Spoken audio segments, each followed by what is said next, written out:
Mga kapuso, kinilala ng Mandaue City Council ang babaeng buwis buhay na sumagip sa mga alaga niyang aso sa gitna po ng sunog. Nauna na yang nag-viral at pinusuan ng mga netizen. Nakatutok si Nico Serrero ng GMA Regional TV.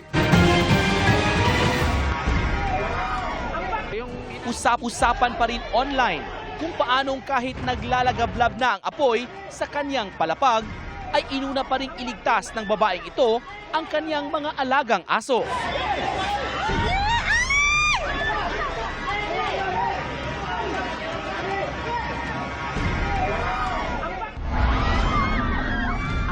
Kasunod niyan ay sakalang iniligtas ang sarili.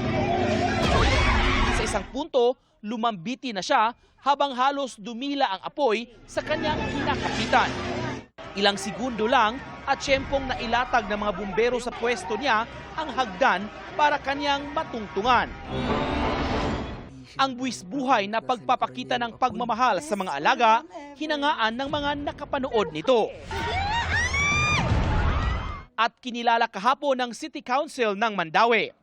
Personal na dumalo sa sesyon ng konseho si Aimee Maningo, ang babaeng nakuhanan sa viral video sa sunog.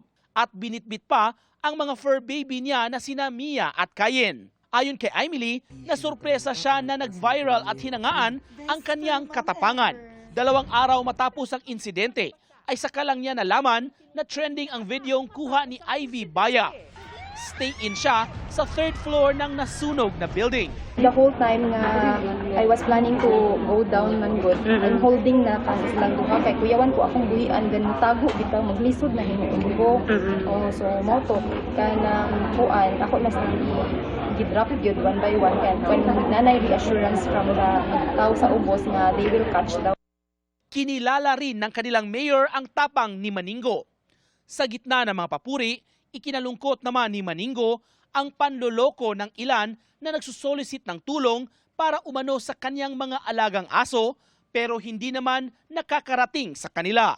Wala gyud ko nangayo og tabang financially sa bisan kinsa unless it is given to us willingly and voluntarily.